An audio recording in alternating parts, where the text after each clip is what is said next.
आज के इस वीडियो लेक्चर में हम लोग डिस्कस करेंगे real number and their decimal expansion. इससे प्रीवियस वीडियो में हमने डिस्कस किया था कि नंबर सिस्टम क्या होते हैं, नंबर सिस्टम को हम नंबर लाइन पे कैसे रिप्रेजेंट करते हैं, टाइप्स ऑफ नंबर सिस्टम्स क्या होते हैं, रेशनल नंबर्स क्या होते हैं, इरेशनल नंबर्स क्या होते हैं। तो जो रियल नंबर होता है वो कॉम्बिनेशन होता है दोनों रेशनल नंबर्स का एंड इरेशनल नंबर्स का। तो रेशनल नंबर्स में वो सारे नंबर्स आ जाते हैं जो p बाई क्यू के फॉर्म में रिप्रेजेंट हो सकते हैं, where p and q are integer numbers and q never equals to 0। p by q and p and q are integers and q never equals to 0. Irrational numbers are those numbers which we can't express in the form of p by q. Example under root 2, under root 3, under root 5. ऐसे numbers को हम क्या कहते हैं? Irrational numbers. तो इनका decimal expansion कैसे हम कैलकुलेट करते हैं और वहाँ पे इनमें दोनों में क्या डिफरेंस आता है।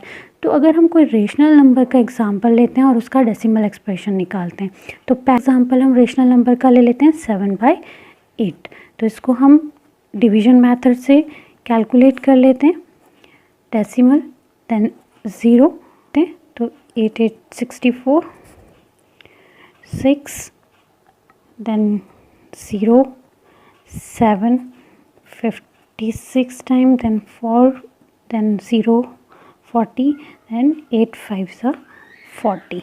तो यहाँ तो आया लास्ट में 0। तो ऐसे रेशनल नंबर जिसमें लास्ट में हमें रिमाइंडर 0 मिलता है वो नंबर होते हैं हमारे टर्मिनेटिंग नंबर्स। ठीक, नंबर्स क्यों? क्योंकि ये अब इसके आगे सॉल्व नहीं होगा, हमें लास्ट में 0 मिल गया यानी कि हमारा ये डिवीजन कंप्लीट हो गया। तो ऐसे नंबर्स को हम कहते हैं, ऐसे रेशनल नंबर्स को हम कहते हैं टर्मिनेटिंग नंबर्स। एक और एग्जांपल सॉल्व कर लेते हैं 1/7। तो इसको जब हम डिवीजन मेथड से सॉल्व करेंगे तो डेसिमल ऐड करेंगे, यहाँ 0 ऐड करेंगे, 1 time then 7 then 30 4 28 then 2 then 0 then 2 14 then 6 0 8 56 4 0 then 5 35 5 0 7 49 then 1 then 0। तो अब यहाँ पे देखिए कि ये 10 से स्टार्ट हुआ था और हमें यहाँ रिमाइंडर अगेन 10 मिल गया, यानी कि अगर हम इसे फिर से 7 से डिवीजन करना स्टार्ट करेंगे तो यही सारे सीक्वेंस दोबारा रिपीट होंगे, यानी कि यहाँ पे भी सेम यही सीक्वेंस बनता जाएगा। फिर जैसे ही लास्ट 7 से होने के बाद फिर हमें 1 मिल जाएगा, देन ये सीक्वेंस कंटिन्यू हमारा चलता जाएगा। यानी कि ऐसे नंबर जो टर्मिनेट नहीं होते, जहाँ पे हमें रिमाइंडर कभी भी 0 नहीं मिलता, उन नंबर्स को हम कहते हैं non terminating numbers. Non terminating numbers. तो ऐसे नंबर क्या है? Non terminating. इनके साथ एक और खासियत है कि कुछ टाइम के बाद ये नंबर अपने आप को दोबारा रिपीट कर रहा होता है। तो इनको हम क्या कहते हैं? Non terminating numbers and recurring numbers. Recurring numbers.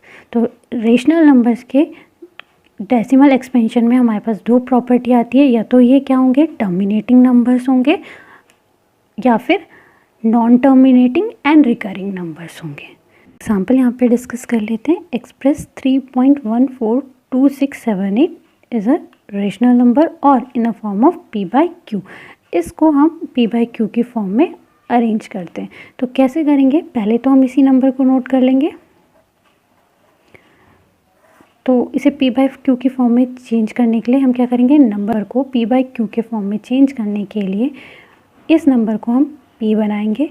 q के लिए हम क्या करेंगे? डेसिमल के लिए हम 1 लेंगे और डेसिमल के बाद हमारे जितने डिजिट्स हैं उतने हम यहाँ पे 0 ऐड कर देंगे। तो यहाँ पे हमारे पास 6 डिजिट्स हैं, तो यहाँ पे हमारे 6 0 ऐड हो जाएंगे। तो ये नंबर अब हमारा बना p by q के फॉर्म में, where p and q both are integer numbers and q is not equals to 0. Decimal expansion of rational number is either terminating or non terminating recurring, या तो वो terminating होंगे और अगर terminating नहीं होगा तो रिकरिंग होगा। इरेशनल नंबर्स के लिए डेसिमल एक्सपेंशन क्या होगा?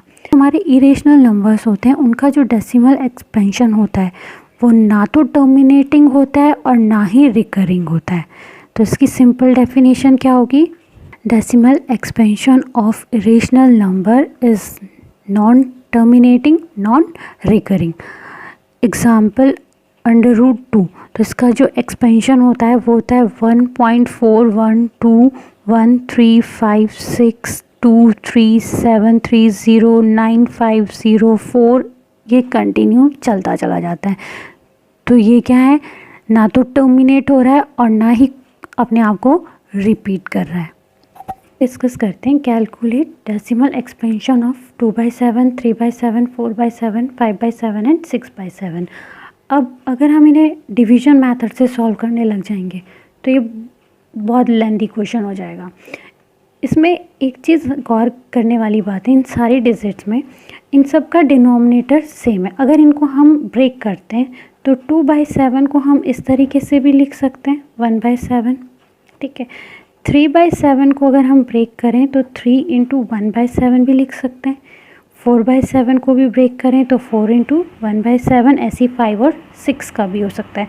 तो 1/7 यहाँ भी है, यहाँ भी है और यहाँ भी है। तो हमने देखा था प्रीवियस कैलकुलेट किया था कि 1/7 का जो डिवीजन मेथड से आता है वो ये आता है और उसके बाद ये खुद को रिपीट करता है। तो हम इसको इस तरीके से कर सकते हैं, 2 × 1/7 को हम इस वैल्यू से रिप्लेस कर देते हैं। तो 0.14285 बार, 0.285714, यानी कि इसके बाद ये भी खुद को रिपीट कर रहा होगा। और 2857, तो ये आ जाएगा हमारा 0.428571। देन बार क्या रिप्रेजेंट करता है कि इतने डिजिट्स दोबारा रिपीट हो रहे हैं, ये कंटिन्यूस रिपीटिंग नंबर्स हैं। जितने डिजिट्स के ऊपर हम बार लगाएंगे उतना उसका मतलब क्या है कि वो उतने नंबर हमारे रिपीटिंग में रिकरिंग नंबर्स हैं। तो इस तरीके से हम 4/7, 5/7 और 6/7 इजीली कैलकुलेट कर सकते हैं। यहाँ पे हमें डिवीजन मेथड अप्लाई करने की ज़रूरत नहीं है। Next question, express the following in the form of p by q where p and q are integers and q not equals to 0. First one is 0.6 bar, second one is 0.47 bar and third one is 0.001 whole bar. 0.6 बार, तो ये number क्या है, इसमें बार का मतलब क्या है कि ये 6 रिपीट होता जा रहा है। तो इसको हम इस फॉर्मेट में लिख सकते हैं, यानी कि 6 रिपीटेशन में। Step, let x equals to 0.666, जितने भी रिपीटिंग नंबर्स हैं इसको बनाएंगे हम first condition. In second step multiply x by 10। अब ये 10 कैसे आया, जितने डिजिट्स रिपीटेशन में होंगे उतने हम 10 से मल्टीप्लाई करेंगे। अगर यहाँ पे 2 डिजिट्स होती रिपीटेशन में तो यहाँ 100 हो जाता, अगर 3 डिजिट होती तो यहाँ पे 1000 हो जाता। तो यहाँ पे सिर्फ 1 डिजिट थी तो x को हम किससे मल्टीप्लाई करेंगे, 10 से। तो ये कंडीशन क्या बन जाएगी, 10x इक्वल्स टू, यहाँ 10 से मल्टीप्लाई होने पे एक वैल्यू कहाँ जाएगी, डेसिमल से लेफ्ट साइड पे। तो क्या बन जाएगा ये 6.666 रिपीटेशन में, इस तरीके से ये 6 कंटिन्यू है। तो ये बनी हमारी सेकेंड कंडीशन। अब third step, subtracting second equation by first equation. तो हमने क्या करना है, सब्ट्रैक्टिंग इक्वेशन सेकेंड बाय 1। तो क्या हो जाएगा ये, 10x equals to 6.666 continue, then x equals to 0.666।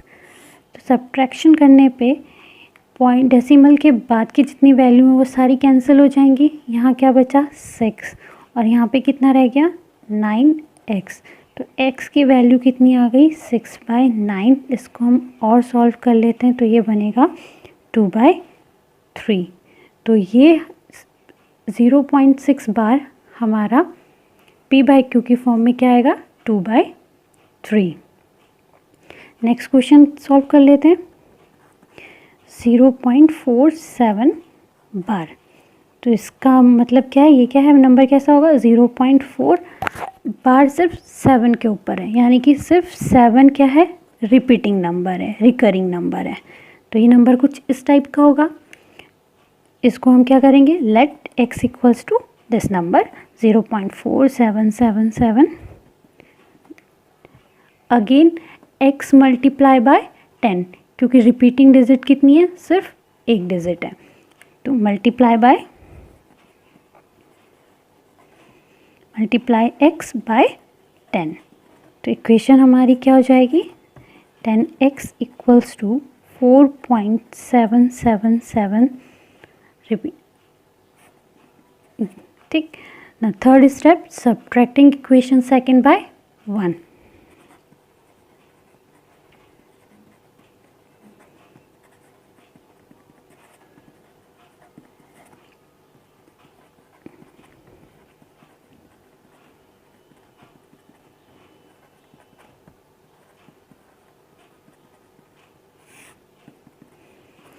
Solve करने पे क्या होगा, ये जितने डिजिट्स हैं ये कैंसिल हो जाएगी। 4 subtract bye 7 3 4 equals to 9x। तो x इक्वल्स टू 4.3/9 देन 43/90। अगर हम डेसिमल 43/90 अगर हम डेसिमल न्यूमरेटर से रिमूव करते हैं तो डिनोमिनेटर में 0 ऐड कर देते हैं, और डेसिमल के बाद जितनी डिजिट्स होंगी उतने हमारे 0 न्यूमरेटर में ऐड हो जाएंगे। तो यहाँ पे डेसिमल के बाद सिर्फ एक डिजिट थी तो हमने सिर्फ एक 0 ऐड किया। Third part is 0.001 whole bar. इसका मतलब क्या है, ये नंबर कैसा है 0.001 देन 001 001 कंटिन्यू। तो हम क्या करेंगे, first step let x equals to 0.001 ये हो गई हमारी first equation. Second step multiply x by, यहाँ पे कितना होगा 1000, क्योंकि डेसिमल के बाद जो रिपीटिंग नंबर्स हैं वो कितने 3 डिजिट्स ऐसी हैं जो रिपीटेशन में, तो कितना हो जाएगा मल्टीप्लाई बाय 1000। तो ये क्या हो जाएगा 1000x equals to 001.001 and continue. ठीक है, हम अगर LHS में मल्टीप्लाई कर रहे हैं तो हमें RHS में भी मल्टीप्लिकेशन करना होगा इक्वेशन को बैलेंस करने के लिए। तो third step subtracting equation second by first.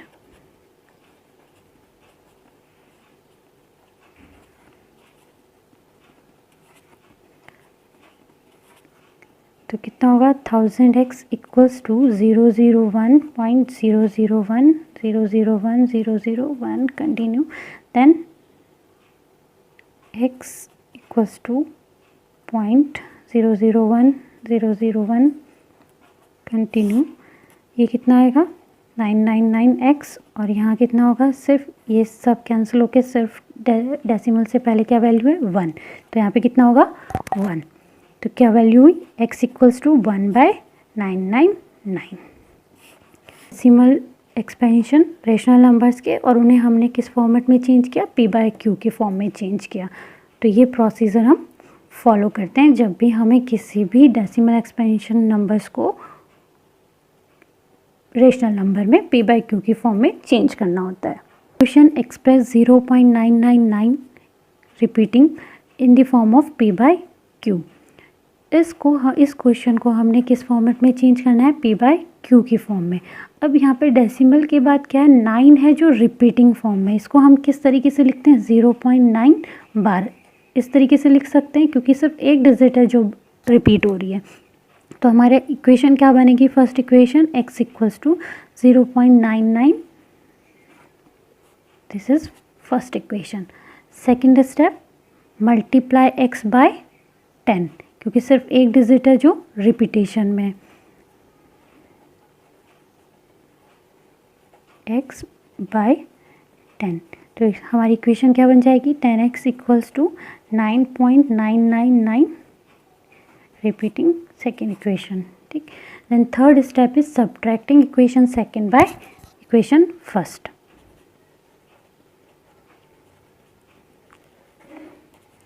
Equation second by first, तो 10x equals to 9.999 and x equals to 0.999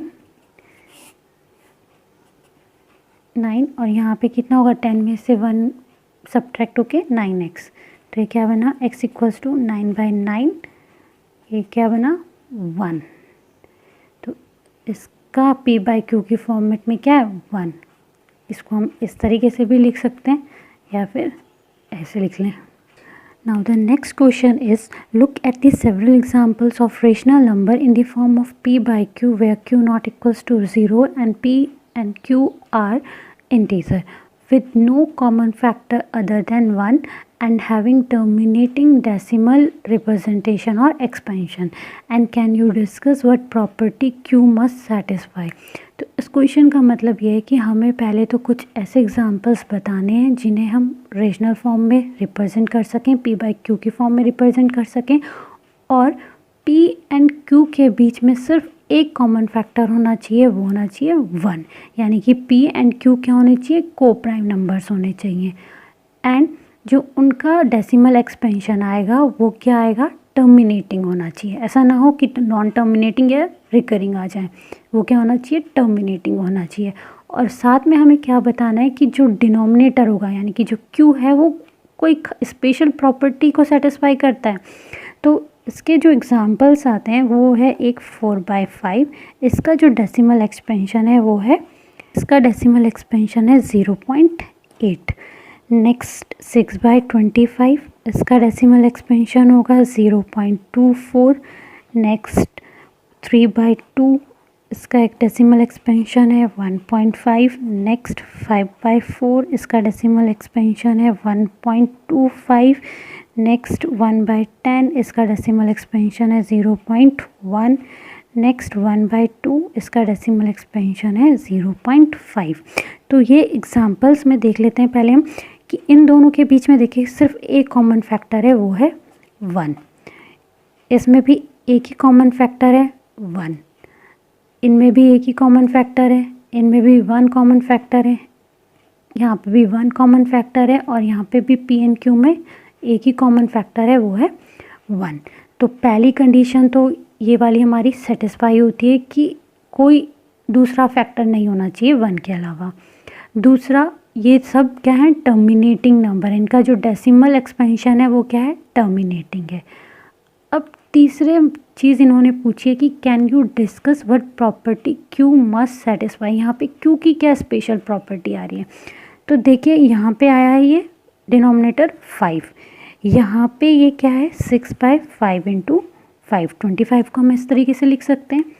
यहाँ पे क्या है ये 3/2, यहाँ पे कितना है 5/2 इंटू 2, यहाँ पे क्या है 2 मल्टीप्लाई बाय 5, और यहाँ पे भी क्या है अगेन 2। तो या तो डिनोमिनेटर 5 है या फिर 2 है, या फिर इनकी पावर में, यानी कि 2 की पावर अगर 2 स्क्वायर लेते हैं तो 4, 2 क्यूब लेते हैं तो 8, इस तरीके से 5 का यहाँ पे क्या है स्क्वायर है, और हम इस तरीके के निकालेंगे तो वहाँ पे 5 का क्यूब भी आ सकता है या 5⁻⁴ भी आ सकता है। तो यहाँ पे जो डिनोमिनेटर की प्रॉपर्टी है वो क्या है, द डिनोमिनेटर इज़ आइदर 2 और पावर ऑफ 2 और 5 और पावर ऑफ 5 और बोथ का example 2 into 5 10। Now the next question is, write 3 numbers whose decimal expansion are non-terminating, non-recurring। non-terminating और non-recurring decimal expansion किसका आता है, हमारे इरेशनल नंबर्स का। तो simply √2 is a rational number, √3 is again irrational number, √5, √15, √7. Question is find 3 different irrational numbers between 5/7 and 9/11. तो 5/7 का जो डेसिमल एक्सपेंशन होगा वो होगा 0.714285. ये हमने डिवीजन मेथड से कैलकुलेट किया है। इसके बाद ये 5 के बाद ये फिर से रिपीटेशन में, तो ये किसका डेसिमल एक्सपेंशन है? 5/7 का। 9/11 का जो डेसिमल एक्सपेंशन होगा वो होगा 0.81 बार। तो अब हमें क्या करना है? Find 3 different irrational numbers. तो ये और इसके बीच में हमें क्या निकालने? Irrational numbers. ये दोनों क्या है? रेशनल नंबर्स हैं, नॉन टर्मिनेटिंग रिकरिंग नंबर्स हैं दोनों के दोनों। तो ये रेशनल नंबर्स हैं, इनके बीच में हमें इरेशनल नंबर्स कैलकुलेट करने। तो वो नंबर क्या होने चाहिए? 71 से बड़े होने चाहिए और 81 से छोटे होने चाहिए। कोई भी 3 इरेशनल नंबर इजीली लिख सकते हैं। 71 से बड़ा कोई भी नंबर ले लेते हैं। 720 डेसिमल 720 7200 720000 720000 एंड सो ऑन। तो ये तो हो गया हमारा पहला। सेकंड हम ले लेते हैं decimal 730 7300 73000 73000 and so on. 740 7400 74000 74000 so on. Next और भी हम लिख सकते हैं। हमें 3 बोले थे, 3 तो हमने कैलकुलेट कर लिया। हम चाहें तो 3 से ज़्यादा भी कर सकते हैं। नेक्स्ट ले लेते हैं 7.50 7500 75000 75000। ये सब क्या है? Non terminating non recurring number है, यानी कि क्या है? ये इरेशनल नंबर्स हैं। तो इस तरीके से हम किसी भी 2 नंबर के बीच में इरेशनल नंबर इजीली कैलकुलेट कर सकते हैं। आई होप आपको आज का कॉन्सेप्ट समझ में आया होगा। Thank you.